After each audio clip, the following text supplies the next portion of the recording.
Hey there, Rowan Paller here, and welcome back. So in today's video, I want to go over the Gamescom 2017 presentation, give you my impressions of it, some of the takeaways, just basically what they showed off, summarize it up here in hopefully the next 10 to 15 minutes. I'm long-winded, so it's probably going to be 30 minutes. We'll see what actually comes up.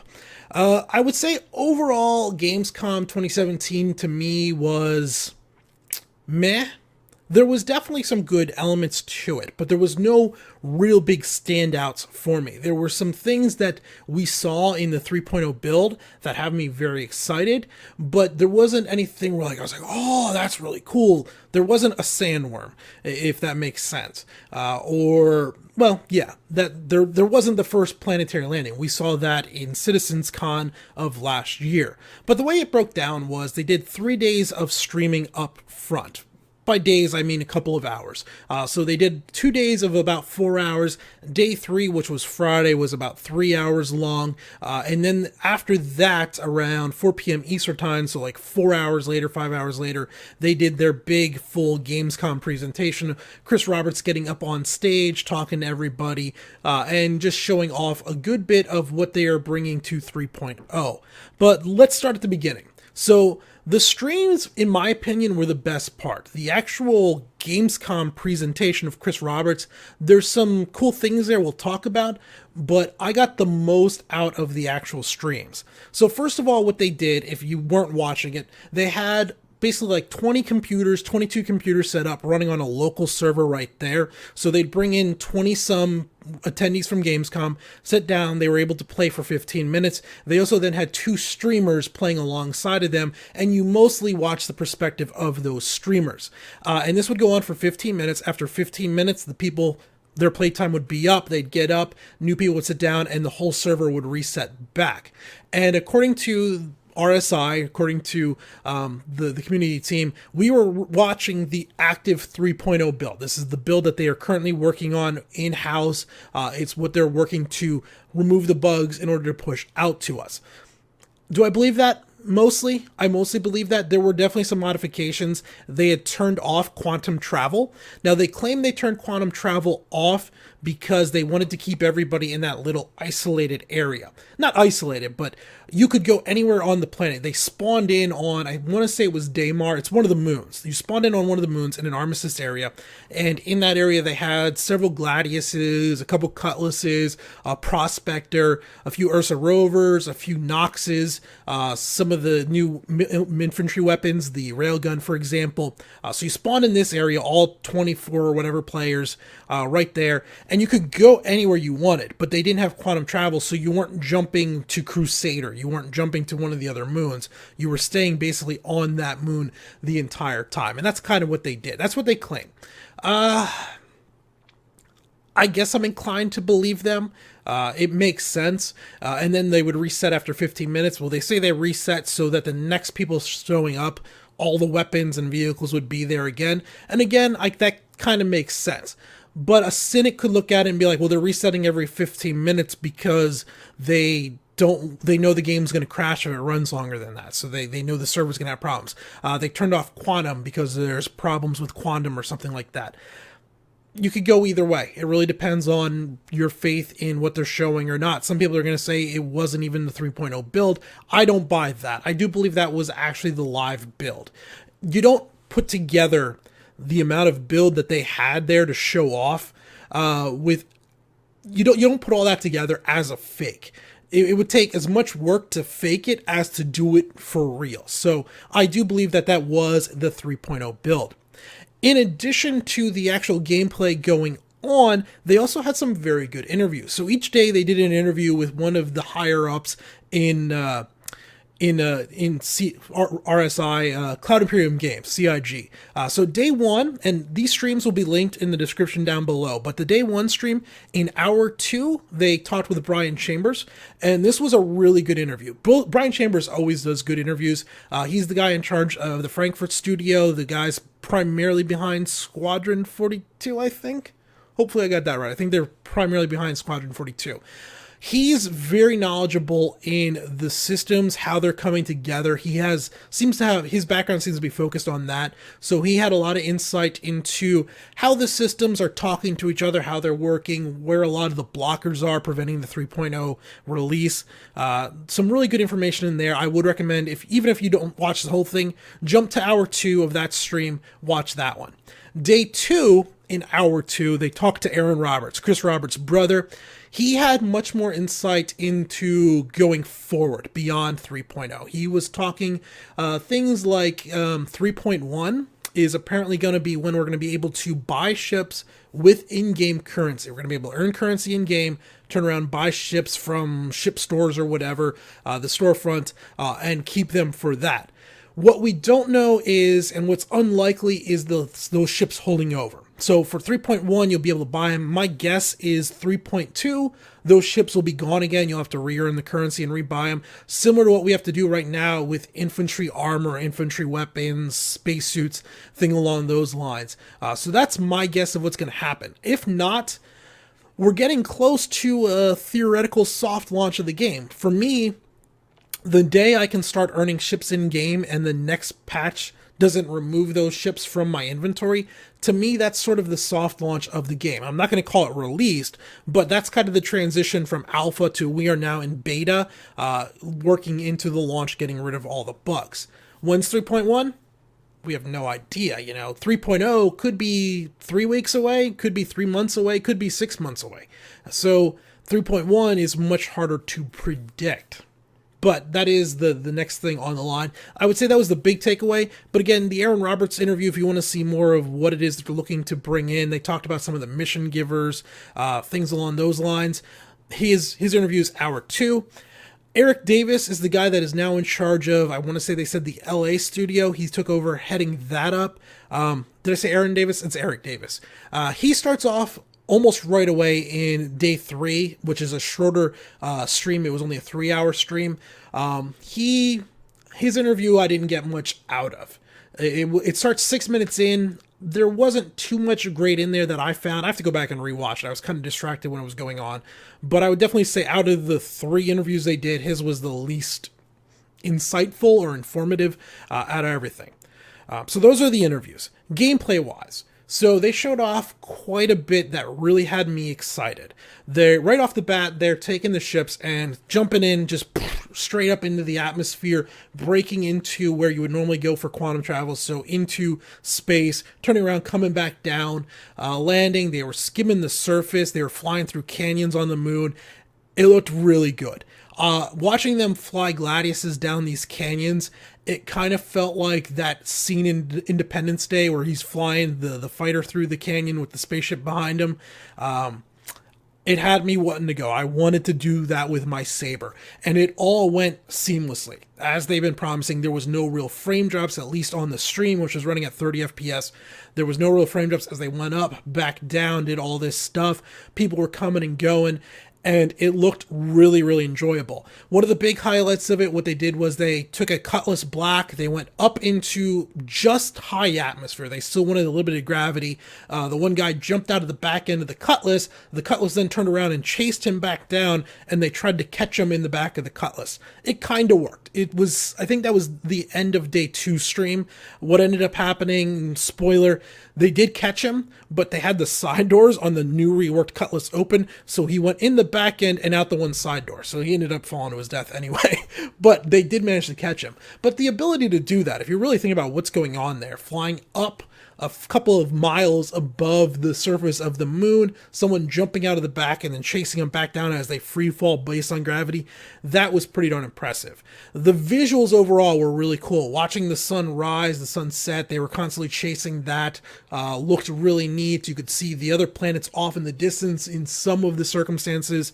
They did a few things where they raced into the dark of the planet, and then once they were on the dark of the planet, if they were far enough away, the radar itself couldn't pick them up, so they had to use more long-range sensors. So there was a good bit showing off Items 2.0. Items 2.0 looks really good. It does seem a little slow at some points. So from now when you get into the ship, you have to press what is, I think, in in the 2.6 build Z to get the free look, and like depending on the ship you're in, you look down like low left to the control panel, and you press the power button by interacting with it with F, and then come back up, and then over here would be your sensor, so you'd look down and you would interact with that. Over here would be your radar. So that's items 2.0. It's also there for like things on the Ursa, so you could open the back door, raise and lower. This will integrate into the Drake Caterpillar, which I did a video of, where the front gate opens down. Now it's also supposed to then like forklift down even lower, which isn't implemented because it's waiting on this items 2.0. So this should bring that in. This looks ready to go for launch for 3.0. They showed a good bit of the Moby Glass. The Moby Glass system looks to be doing pretty good. It seems fairly intuitive. It's an iPhone of the future, like they say, but it seems pretty good, ready to go. Let's see what else for the games, for the actual gameplay. My big takeaway was, they did show a little bit. Was this day 3 or was this the Gamescom presentation? This might have been the Gamescom presentation, but if you watched an Around the Verse about a month ago, they talked about the ability to real-time render through like the holograms and stuff, and have people talking and communicating with each other. They actually showed that going off. They received a phone call and the pilot's face came up and the pilot was talking to the person, and I understand it now. When they first showed it off, I was like, well, why are we doing this? It really seemed like something.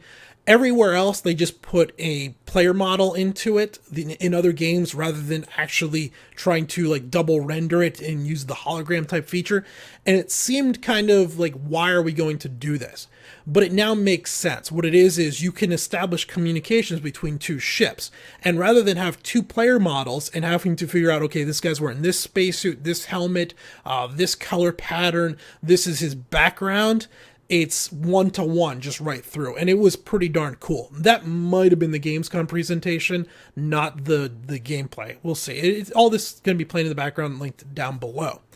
So that was most of the gameplay. Overall, my takeaway was good. We didn't see any real crashes at all throughout all of the gameplay. We're talking, let's see, 3, 6, 8 hours of gameplay. Now, it did cycle like every 15 minutes, so that could have been preventing the crashes, but they were doing some crazy things, flying in and out of the atmosphere, coming back down, and there were no real crashes, so that's a positive for me.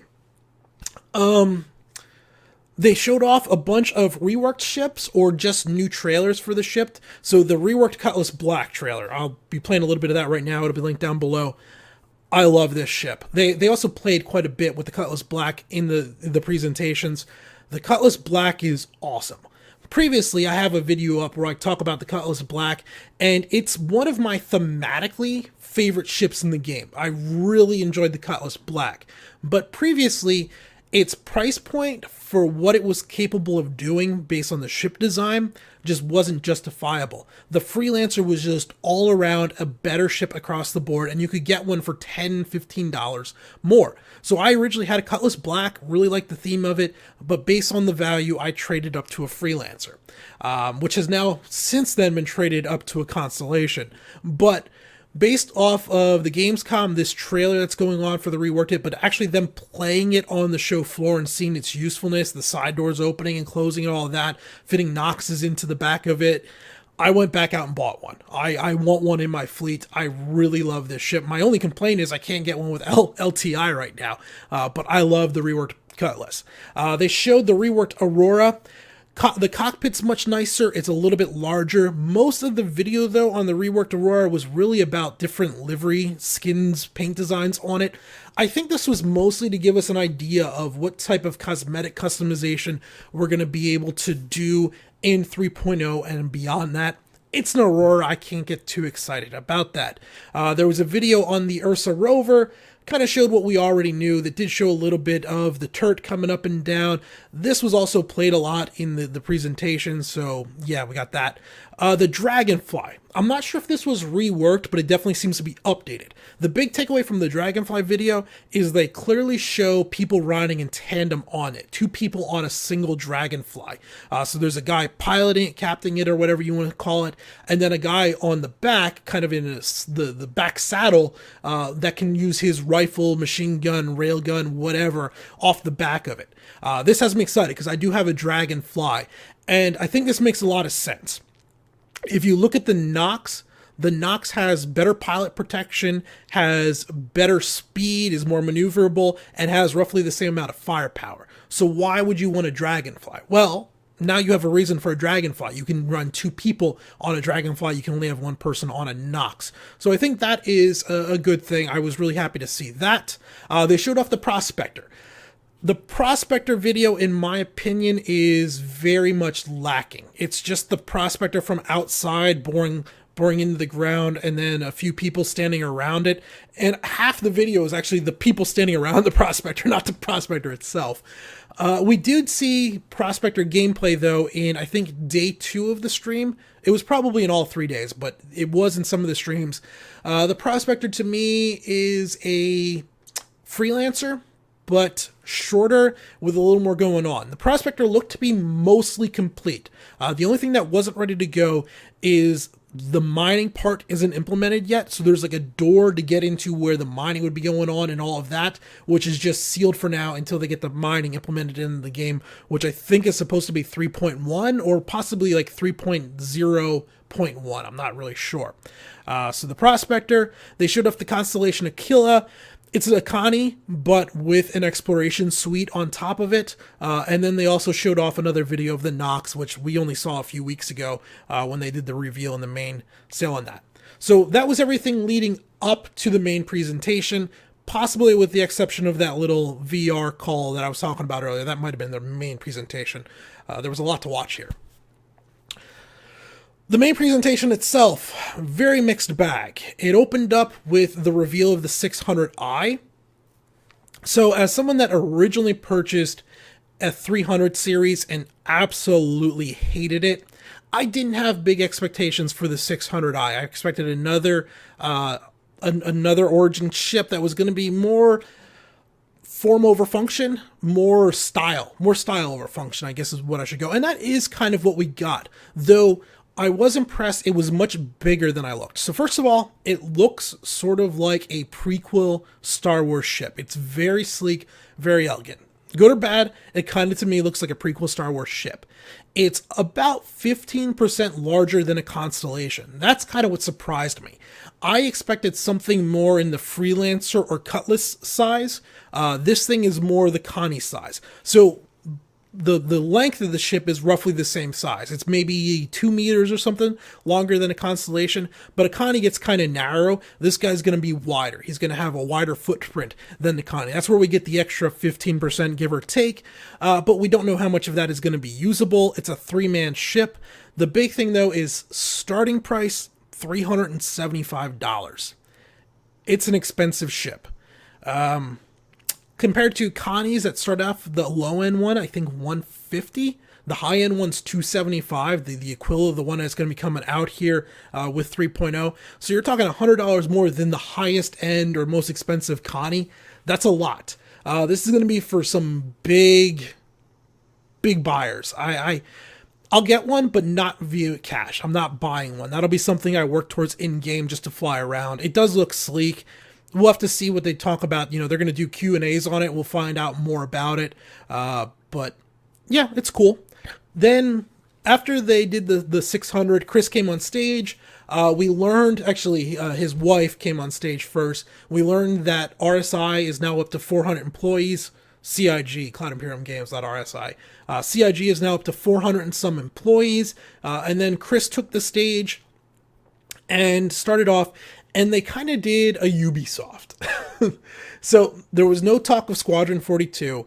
There was no real talk of anything coming. They just went ahead and said, all right, we're going to show off some 3.0, a cross-section of that. So they had 2 players spawn on crap, I forget the asteroid base, but the asteroid base has been completely reworked. They pick up a mission from Miles Eckhart. They show some of the talking, and this is where they first jumped in with the real big reveal for, I think, what their big reveal was. So they've added something called Faceware.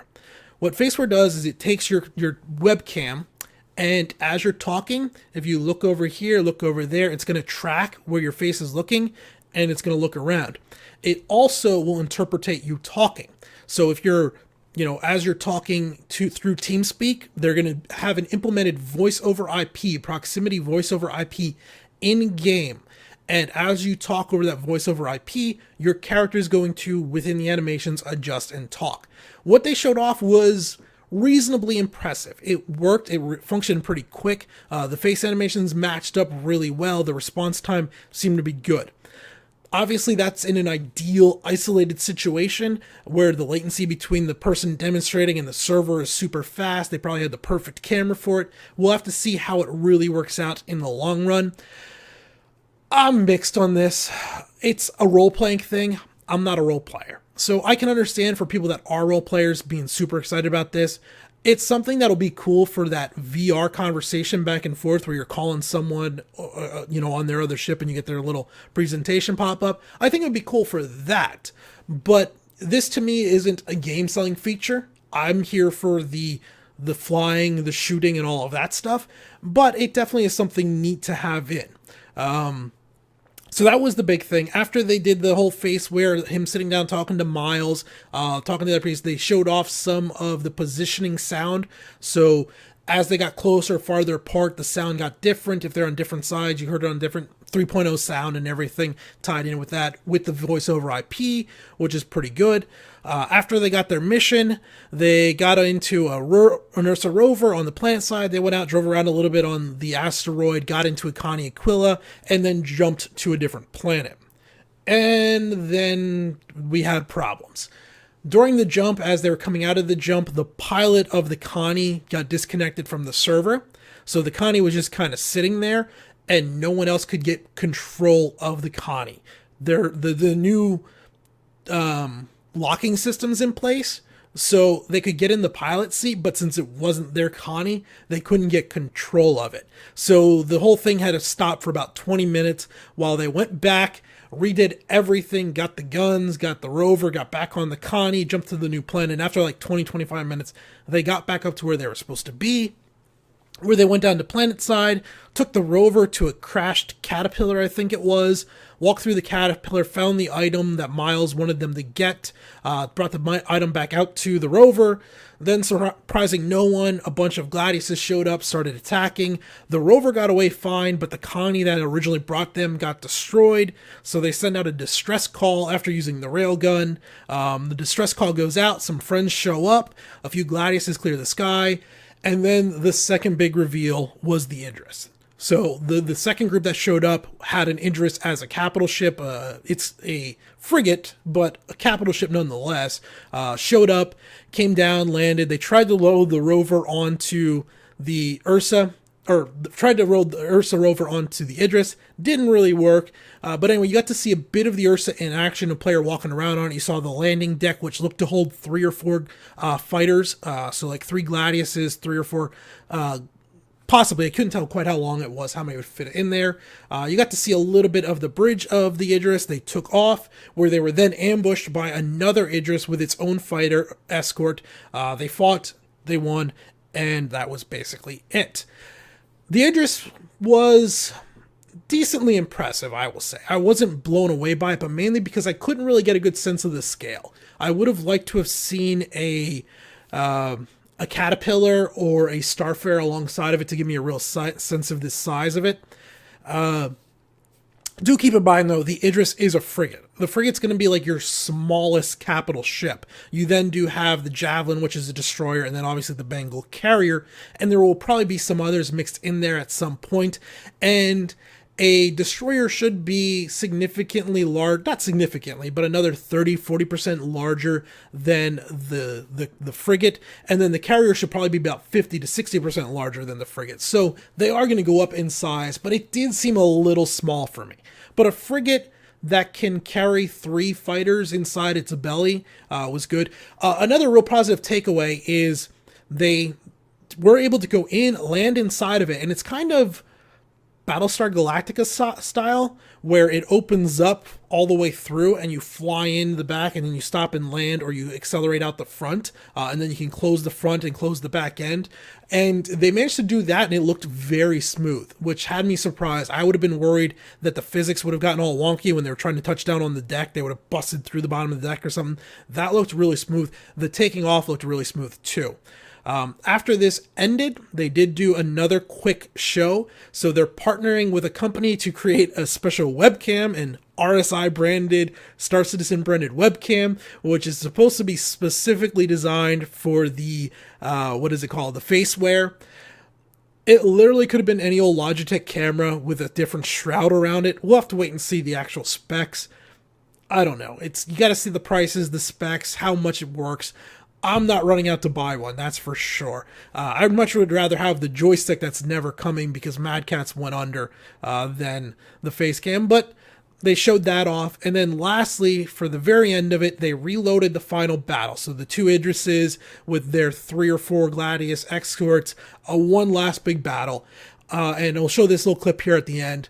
This is kind of what I'm working towards, what I really want to hope to see. It was awesome to see 2 smallish capital ships engaging each other, the cannons going off on both of them, the front nose gun going off, the one ship basically rams the other one, the fighters going on. It kind of looks like a battle from one of the early Battlestar Galacticas where the Battlestar is fighting the Cylon base and all the flax going off and everything. It kind of looked like that.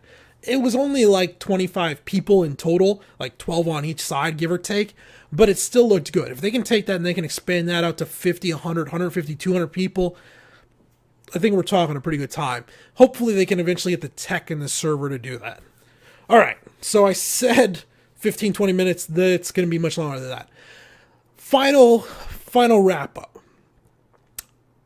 I think no matter where you sit in how you perceive Star Citizen, what you saw at Gamescom reinforced that. If you're positive on Star Citizen, that doesn't mean you're happy with the delays of 3.0, but you believe in the direction you're going. You think for the most part things are being handled well, they're doing the right thing, and they're trying to make the best game possible. What you saw was a functioning 3.0 build, some great gameplay coming and going from atmosphere, a lot of ship-to-ship, docking Noxes inside of Cutlasses, all this stuff.